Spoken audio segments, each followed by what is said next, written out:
Hello everyone, আমি অনিতা।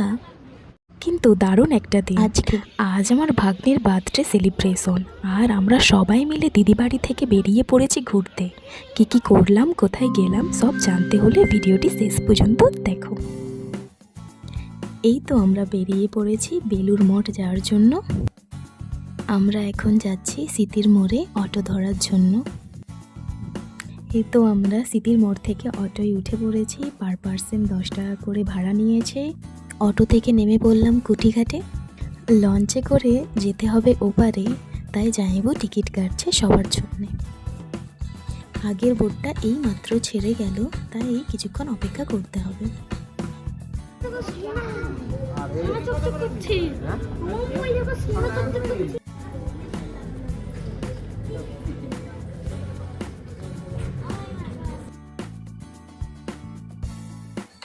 অপেক্ষা শেষ, আমাদের বোট চলে এসেছে। এবার আমরা বোটে উঠব।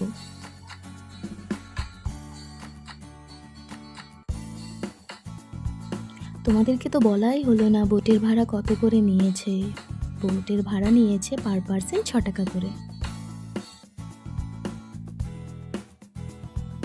এই তো আমরা বোটে বসে পড়েছি, বোটও ছেড়ে দিয়েছে। ঠিক আছে বন্ধুরা, তোমরা তাহলে চারপাশটা দেখে নাও, বোট থেকে নেমে আবার কথা হচ্ছে।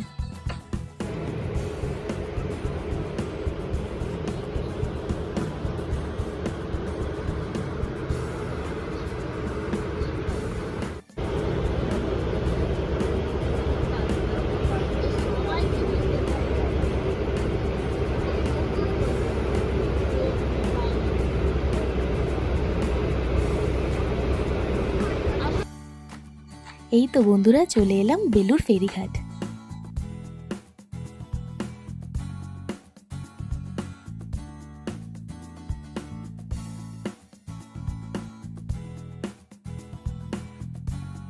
আমরা বেলুর মাঠের এপারে। ওকে, এবার আমরা ভিতরকে যাব, তোমরা এবার দেখতে থাকো।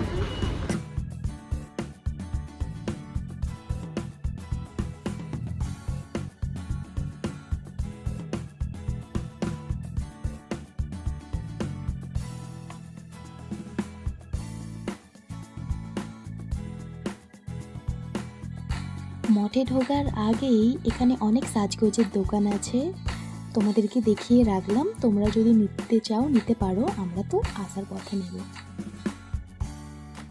বেলুর মাঠের সামনের গেটে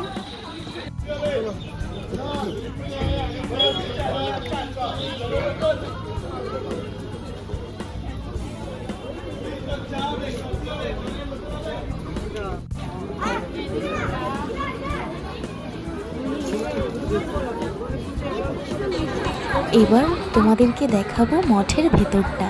এত সুন্দর জায়গা, আমি তো ফার্স্ট টাইম এসেছি, আমাকে খুবই সুন্দর লেগেছে। তোমাদেরকে কেমন লাগছে কমেন্টে জানাতে ভুলো না কিন্তু। সামনে দেখছো গঙ্গার শান্ত জল, একদম মনটা ফ্রেশ হয়ে যাচ্ছে।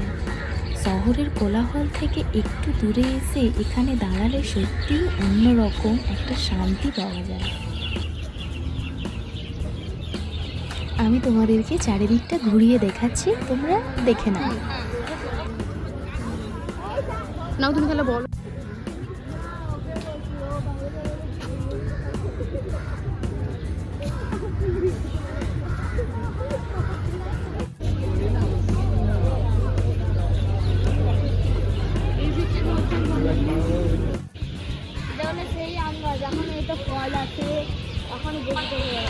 সামনে যে আম গাছটি দেখছো, এই গাছটার সঙ্গে জড়িয়ে আছে অনেক স্মৃতি আর ইতিহাস।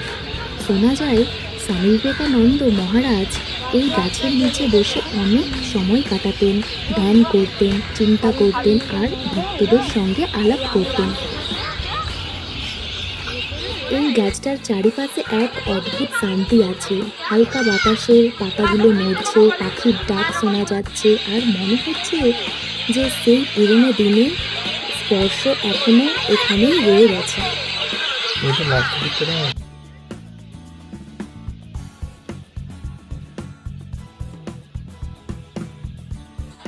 এই মাত্র বেলুর মঠে সন্ধ্যা নেমে এসেছে, চারিদিকে একদম শান্ত পরিবেশ, আকাশে হালকা অন্ধকার নেমে এসেছে আর ঠিক এই সময়ে শুরু হয়েছে সন্ধ্যা আরতি।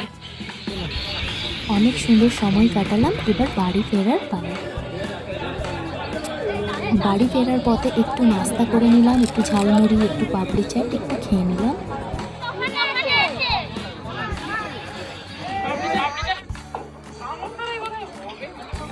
এই তো চলে এসেছি আবার ফেরিঘাটে।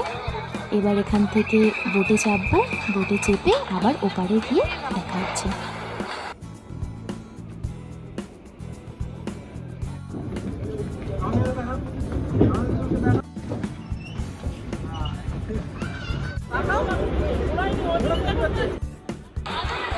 এই তো আমাদের বোট ছেড়ে দিয়েছে, তাহলে সেপারে গিয়ে দেখা হচ্ছে।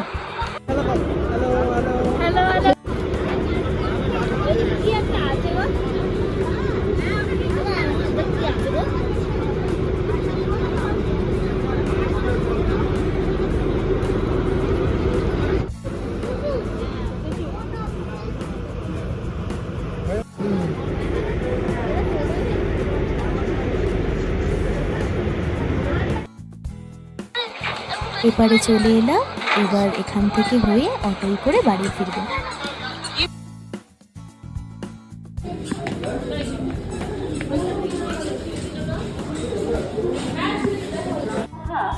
কবিগুরু রবীন্দ্রনাথ ঠাকুর সদর্থক অর্থে বলেছিলেন, কিন্তু এখন বর্তমান পরিস্থিতিতে দাঁড়িয়ে এই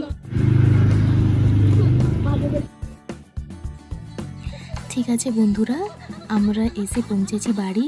আজকের স্পেশাল দিনটা, আরেকটা মজার মুহূর্ত বাকি আছে। ভাগ্নির বার্থডে, কেক কাটার পালা। ভাগ্নি তো খুবই এক্সাইটেড, দেখেই বুঝতে পারছো।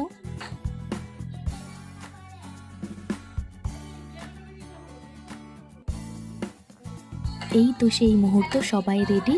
3, 2, 1, হ্যাপি বার্থডে ভাগ্নি। ভগবান ওকে সুস্থ রাখুক, সুখে রাখুক, সবাই আশীর্বাদ করুন।